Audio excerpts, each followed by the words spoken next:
السلام عليكم ورحمة الله وبركاته. صباح الفل، صباح الهنا، صباح الأمل، صباح التفاؤل، صباح الراحة النفسية في الأكلة بتاعت النهاردة. مش عايزة أقول لكم قد إيه تجنن معايا النهاردة. شوف كده حركات وشوية تركات خفيفة كده إن شاء الله تعجبكم بإذن الرحمن، وأنا كمان تطلع مبهرة وبإذن الله الحلقة كمان تعجبكم وترضيكم بإذن الرحمن. أخش في الموضوع على طول عشان ما أطولش عليكم، بس قبل أي كلام نصلي على سيدنا النبي ونقول اللهم صل وسلم وبارك على سيدنا محمد وعلى اله وصحبه وسلم. وما تنسوش اللايك لو تكرمتم، ولو سمحتم سيبوا الاعلان يمشي بمراحل والسلاسل، ما تعملوش تخطي ده بيدمرنا بصراحه. يعني بلاش تخطوا الاعلان، سيبوا الاعلان يشتغل بعد ما يخلص براحته. اتفرجوا على الحلقه لو سمحتم، ده رجاء اذا حبيتم يعني ان هم ان تفرحوا حد. يعني دي حاجه بتفرح كل القنوات على فكره، ان انتوا ما تخطوش اي اعلان. نخش في الموضوع على طول. معايا النهارده مجموعه من الاسماك هنعملها صينيه في الفرن، وكمان معايا صنفين من الرز. المكون الاساسي والرئيسي فيهم هو الشبت والعسل. ان شاء الله نشوف النتيجه. العسل هنشوف هنعمل ايه. ده بطل حلقه النهارده، الشبت والعسل في الرز. تابعوا معايا النتيجه ان شاء الله تعجبكم باذن الرحمن. نشوف مع بعض بقى انواع السمك اللي هنعملها النهارده صينيه. انا معايا سمك بلطي، ومعايا سمك اللي هي سمكه الرنجه ديت، ومعايا السمك اللي هو الروسي. معايا 3 انواع من انواع السمك هنعملهم صينيه مع بعض، وهنتبلهم مع بعض التتبيله ان شاء الله ترضيكم باذن الرحمن. هنتابع مع بعض الخطوات خطوه بخطوه. اول حاجه هنبتديها معانا علشان نبدا الرز الاول. هنجيب الشبت. تمام، بسم الله الرحمن الرحيم. طيب طريقه عشوائيه، عايزين شويه شبت كده حلوين على شويه كزبره. تمام. في حد بيحط شويه على الرز؟ في. كان نفسي كمان اجيب كمان اللي هو اللون عشان بيعزز كمان. اللون بيجي من عند العطار، لكن لما سالت بصراحه لقيته مش موجود، علشان كمان يعزز معايا اللون. تمام. هنحط عليه ميه وهنضربه في الخلاط ضربا مجرحه. نضرب وبعد ما نخلص ضرب علشان ايه؟ بسم الله الرحمن الرحيم. الصوت ما يضايقكوش، اخلص وارجع معاكم تاني. ضربنا الشبت في الخلاط، نيجي بقى عند البصل. نضربه في الكبه كله مع بعض. فين يا ولاد السكينه؟ كانت في ايدي يا ولاد اللعيبه، يا ولاد اللعيبه. السكينه في ايدي اهي. تمام. نضرب كميه البصل دي كلها عشان هنعمل بها صنفين الرز. وبعد ما نفرم بقى البصل مع بعض، صلوا على حبيب النبي. اللهم صل وسلم وبارك على سيدنا محمد وعلى اله وصحبه وسلم.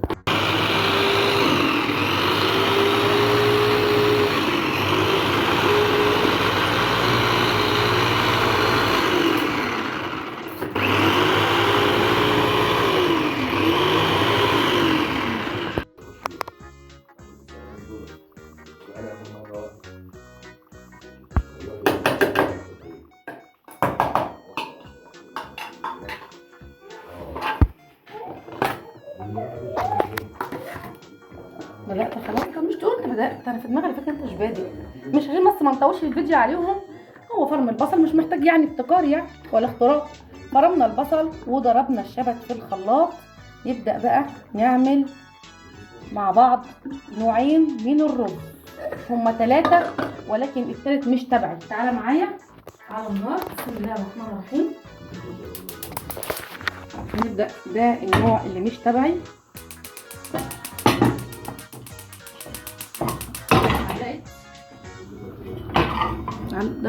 تمام تمام تمام.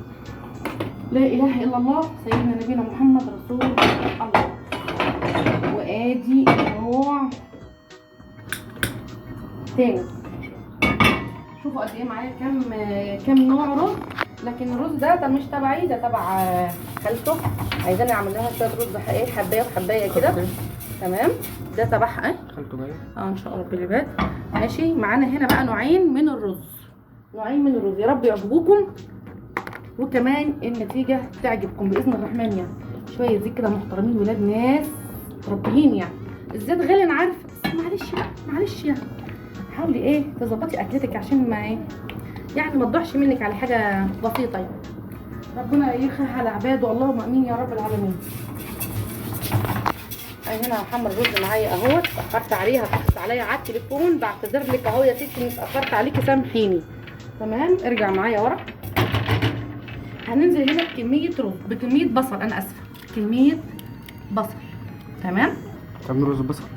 لحظه بقى، ده رز البصل، لحظه بس نشوف الدنيا فيها ايه. تعمل معانا صينيه سمك، وهنا برضو كميه بصل. تمام. هنا مش هكتر كميه البصل، برضو هنا كمان كده تمام. اول كميه ده برضو على المعيار بتاعي. تمام. عايزه احط نص معلقه كزبره هنا، وشويه كزبره هنا. كزبره مع البصل على النار بتديك ريحه حلوه على فكره جدا في التحمير. تمام. كمان هنزل بربع معلقه فلفل اسود كده، وهنا نفس الموضوع برضه. تمام. مع البصل كده وهو لسه ايه هيتحمر معانا. تابعوا معايا الخطوات، اللي جاي احسن بكتير باذن الله، تتفاجئوا ان شاء الله بالنتيجه. الدنيا معايا شغاله ورا بقى، ابدا اعمل ايه؟ دقه السمك بتاعتي او الخلطه بتاعت الحشو بتاع السمك بتاعي. تمام. ممكن نحط على فكره في ارضيه الصينيه او الصاج بطاطس لو انت حابه، بس انا بصراحه يعني ايه، محدش هنا عندنا بيرجح فكره البطاطس يعني. بس طبعا الاكل ده يا جماعه مزاج وراحه نفسيه، يعني على حسب ما بتحبي، مش لازم علشان فلانه ولا فلان عمل حاجه انا اعملها، مش لازم على فكره. تمام. قطعي الطماطم برده بطريقه تريحك، بالطريقه بتاعتي ديت، تضربيها في الكبه في الخلاط، تقطعيها طرنشات اكبر برده بالطريقه اللي تناسبك وتريحك. تمام. كل واحد يعمل الحاجه اللي بيحبها، انت خدي الفكره وغيري وابتكري ويعني بس فاهمه ظبطي الدنيا من حواليك. الكلام هياخدنا، لا مش هياخدنا، وهركز مع ايه الدنيا معايا. هنا البصل شغال، وبرده هنا البصل شغال. انا هنا مش عايزه لا هنا ولا هنا البصل يحمر قوي. برده كمان الرز هنا اللي هو اللي انا بحمره تمام شغال برده معايا اهو. لا اله الا الله سيدنا نبينا محمد رسول الله. استغفروا كده رسول الله. احط كمان معاهم شويه البصل اللي كانوا باقيين معايا دول. صراحه ما كانش بضميري ان انا احط بصل، ولكن هو بقى معايا ارميه حرام اخش النار، والله اخش النار. كمان هنحط الفلفل الاخضر، عايزه تحط سبايسي عايزه تحط عادي برضو بالشيء اللي يريحك. انا عندي كمان هنا هريسه شطه في الفريزر، هطلع منها معلقه كبيره. تمام. عندي هنا برضو الخضره دي هاخد منها برضو جزء.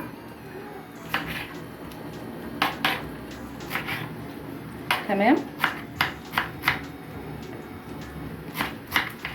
شويه كزبره كده على عود شبك واحد بس مش اكتر، ما تكتريش الدنيا معاكي. تمام. هننزل بقى بالبهارات بتاعتنا. اساسي كمون، اساسي كمون، بودره بصل، بودره ثوم لو مش عايزه، اساسي كمون، كزبره، اساسي كمون، كزبره. تمام. معايا طبعا الملح. تمام. الليمون. تعالى بقى معايا هنا كده. هنا معايا البصله انا مش عايزاها حمراء قوي، حطي عليها معلقه عسل. ما تقرفيش بقى وتقعدي تقولي عسل ومش عسل، جربي الحكايه وشوفي عجبتك خير وبركه، طب ما عجبتكيش برضه خير وبركه، مش حاجه بتضر يا جماعه والله، ده عسل. ونسيب الميه تغلي معايا كده مع بعض كده. هنا ادي معايا اول ضيف معايا في الاكله بتاعتي النهارده، العسل الاسمر على البصل. مش عايزه اقول لكم تحفه تحفه تحفه ما شاء الله تبارك الرحمن. طب والوصفه الثانيه دي لسه عليها كمان شويه صغيرين. تمام. حطينا الرز على حبايه وحبايه، خلاص هنغطي الحله، حطينا الملح والميه. تمام. اهي معايا الدنيا اهي ما شاء الله تبارك الله. خلاص هنا اهو بقى نعمل ايه؟ هنسيبها تحمر كمان شويه صغيرين، وننزل بالشبت اللي احنا ضاربينه في الخلاط. تمام. تمام. نرجع بقى ايه تاني للدقه بتاعتنا. الدقه بتاعتنا نحط عليها طبعا الليمون، كمون، كزبره، ثوم. اساسي اي دقه ايه، اي دقه سمك اساسي، هم دوت مكونات ما ينفعش تستغني عن حاجه فيهم، كزبره، كمون، ثوم، ليمون. تمام. بسم الله. تستخسريش كده في الاكله بتاعتك، ظبطيها شويه ليمون كده. الليمون ده يعني ما اقولكوش من فوائده وطعمه وكل حاجه فيه تحفه تحفه تحفه. تمام. ننزل بقى بهرسه الشطه والثوم. بصره معايا هنا حمرت، انا برده مش عايزاها حمرا قوي. تمام. مظبوطه كده معايا الحمد لله. ننزل بقى بالشبت اللي احنا ضاربينه بعود الكزبره ده في الخلاط. تمام. بسم الله الرحمن الرحيم. اللهم صل على سيدنا النبي. ونشوف نكت الرز في الاخر. كان نفسي بصراحه ادعم اللون بلون من عند العطار بيجي اخضر كده، يعني بيزود اللون شويه مع الرز يعني، بس للاسف انا ما لقيتش، فاعتمدت على المواد الطبيعيه بتاعتنا. وهنا معايا البصل بالعسل، البصل بالعسل، شفتوا الكلمه الحلوه دي، العسل الاسود طبعا، والميه هنغليهم هنا، ومعايا الرز للاثنين. تمام. ماما تعمل لنا عسل رز ورز اخضر. تمام، اتنقر. تمام، يلا. بيتاكلوا؟ لا، بيتشرب. يلا. معايا معلقه هرسه الشطه اهيت، انا عاملاها في الفريزر. وكمان معايا معلقه الثوم الكبيره. تمام. وكمان معايا شويه من الخل كده، مش كتير قوي. تمام. صلوا على سيدنا النبي، استغفروا كتير. مفيش حاجه بيمنع قدر، ولكن الادعيه بتغير الاقدار. احفظوا الجمله دي لا حول ولا قوه الا بالله. مش هيزعلك في حاجه والله، احنا غسيل الليمون كويس ومنضفينه، ما تقلقيش. انا معايا الخلطه بتاعتي. تمام. ان شاء رب العباد ما ينقصهاش اي شيء باذن الله، باذن الله ما ينقص اي شيء. انا اسفه معلش بنركز. يلا يا رب الفيديو يعجبكم، كمان المحتوى كمان يعجبكم. ادي السمك بتاعي اهو، تمام ما شاء الله، مفتوح من تحت شويه صغيرين. نبدا بقى ايه، نحشي البطن بتاعته بالشكل ده. تمام. وتحطيه في الصينيه. انا عايزه بس ايه، دي كانت خطوه انا نسيها بصراحه، تشريح كده جسم السمكه من فوق كده، عشان انزل فيها تتبيله، وكمان عشان شكلها يبقى ظريف وطعمها تشرب كده من التتبيله اللي احنا بنستعملها دي. يعني حكايه هتشموا معايا ريحه السمك ده وهتاكلوه معايا. مش هقول لكم بقى، مش هقول لكم ان شاء الله. هتعملوا في فرن قش ولا في الفرن؟ لا، فيش قش بقى، محشي قش. عشان نولع قش ده يبقى لازم اعمل بقى شويه رز، والدنيا تانية توسع معايا خالص يعني. تمام. نحشي السمك معايا من بطنه كده اهو. احاول افتح السمكه شويه من تحت من عند الديل كده، علشان اقدر ايه ان انا اسقيها من التتبيله بتاعتها بالشكل ده. تمام. بسم الله الرحمن الرحيم. خلص الاول السمك البلطي، وبعدين نخش على ايه، واحد بينسى ويقوم مشمر العجايه، سامحوني يعني. لا اله الا الله سيدنا نبينا محمد رسول الله. خلاص هنا معايا الرز بالعسل بالبصل، وكمان معايا نص معلقه كزبره، مش عايزه احط غير كده. وانزل بقى بكميه من الرز الموجوده معايا. بسم الله الرحمن الرحيم. هنا الميه معايا غلت طبعا. بسم الله الرحمن الرحيم. ان شاء الله الفيديو ده يا جماعه يعجبكم جدا ويرضيكم باذن الرحمن. لا اله الا الله ولا حول ولا قوه الا بالله العلي العظيم. الحياه تجارب، جربوا الحاجه وبعدين احكموا عليها زي ما انا بجرب وبحكم يعني. ساعات بيبقى التجربه تمام ماشيه تمام، وساعات بتكون لا خلاص. مش هنقع في بحر يعني، محدش يعني هيحاكمك انك عملتي الشيء وطلع مش معاكي مظبوط. اغلطتي مره تتعلمي من غلطك، يعني لو ما غلطتيش مش هتتعلمي، لازم تتعلمي من غلطك من اغلاطك. تمام. هننزل بقى بشويه الملح. ينفع اسالك سؤال؟ اسال. الرز ده هيبقى مسكر؟ هيبقى مسكر زي خلاص.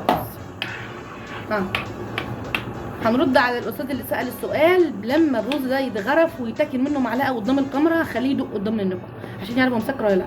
بصوا لايك الفيديو، يا رب الفيديو يعجبكم وكل اللي بعمله كمان يعجبكم. هنا معايا الرز الثاني او المكون الثاني، الرز الاخضر اللي معايا اهو. تمام.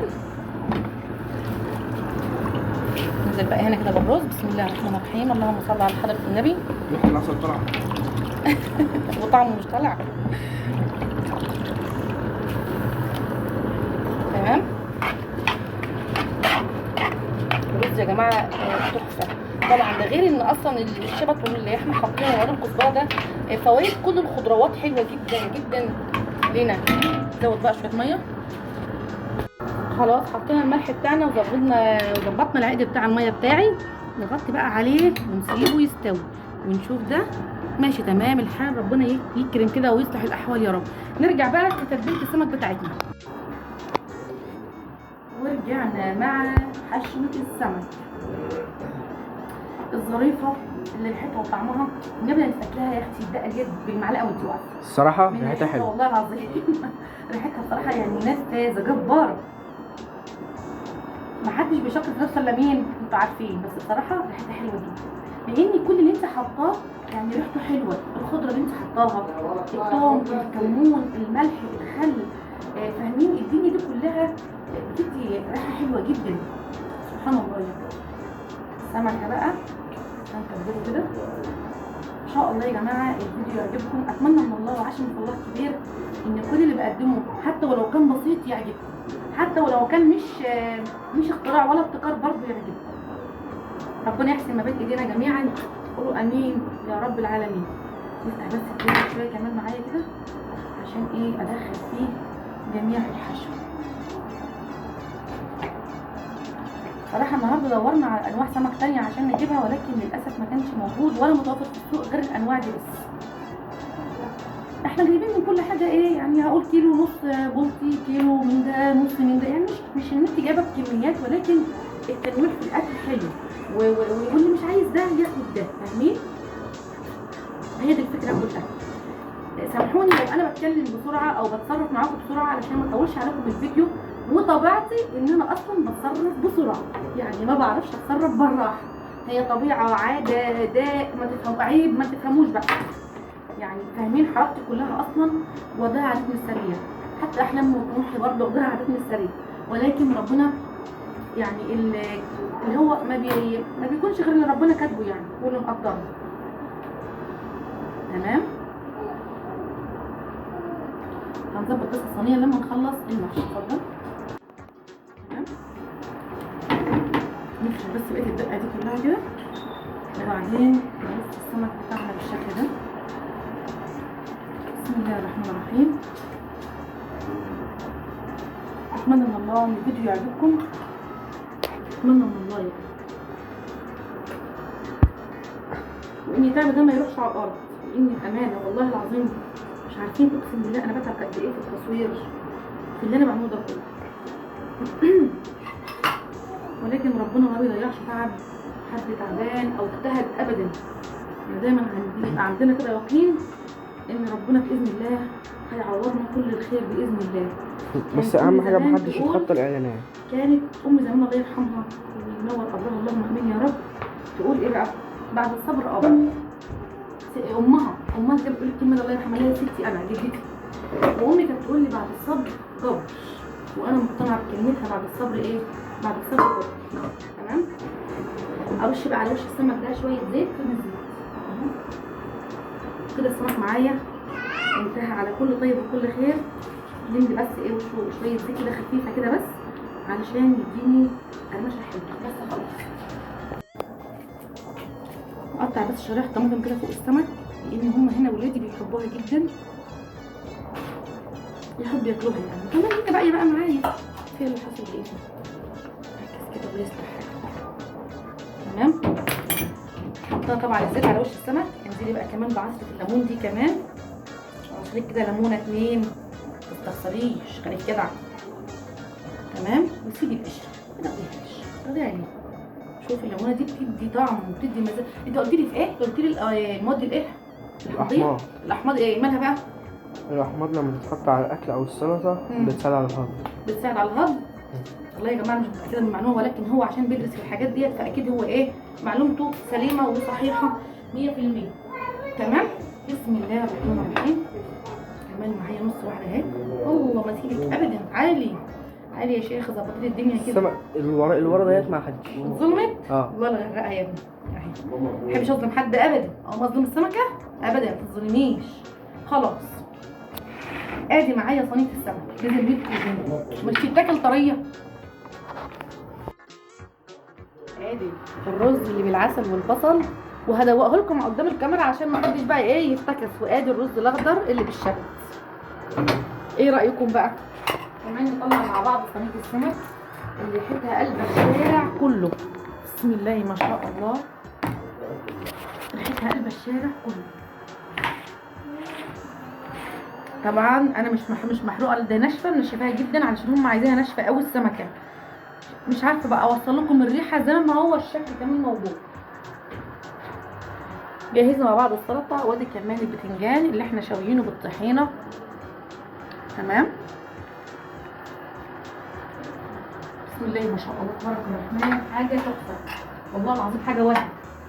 نضرب بقى مع بعض الرز سوا. بسم الله الرحمن الرحيم. صلوا على سيدنا النبي. يا رب الفيديو يعجبكم، كمان تستفادوا منه باذن الرحمن. وكمان لو جربتوا الوصفه بنفس الطريقه وبنفس المقادير وبنفس كل حاجه انا عملتها بالظبط وعجبتكم، تدعوا دعوه حلوه من قلوبكم. ربنا يكرمنا جميعا ويرضى علينا جميعا. ادي معايا الرز اللي هو بايه؟ بالبصل والعسل. تمام. بقى الرز الاخضر كمان. بسم الله الرحمن الرحيم. حاجه والله العظيم بسيطه جدا، بس ربنا يعني ايه يكرمنا كده ويحسن ما بين ايدينا. اهم حاجه احنا بنحاول نشكل، بس العين بتاكل قبل البق يا جماعه. بس هي الفكره كلها انك بتغيري في شكل الاكل. هو الرز رز، بس الطعم، الشكل، إيه حاجات كده. تمام. بسم الله. وادي معايا كمان الرز الاخضر اللي بالخضره. انا بقى عندي ضيقه جدا، حاولي كده ربنا يوسع علينا جميعا. كده خلاص معايا كان الاطباق بتاعتي الموجوده معايا النهارده. اتمنى من ربنا ان الاكل يعجبكم، اتمنى كمان اللي عملته كمان يعجبكم، اتمنى الرز والسمك بالخلطه بتاعته بالدقه بتاعته كمان تعجبكم، اتمنى الفيديوهات كلها تعجبكم وكل اللي بقدمه يعجبكم. اشوفكم على خير. وقبل اي كلام وقبل نهايه الكلام نصلي على سيدنا النبي. اللهم صل وسلم وبارك على سيدنا محمد وعلى اله وصحبه وسلم. دوسوا لايك للفيديو لو تكرمتم. اشوفكم على خير. السلام عليكم.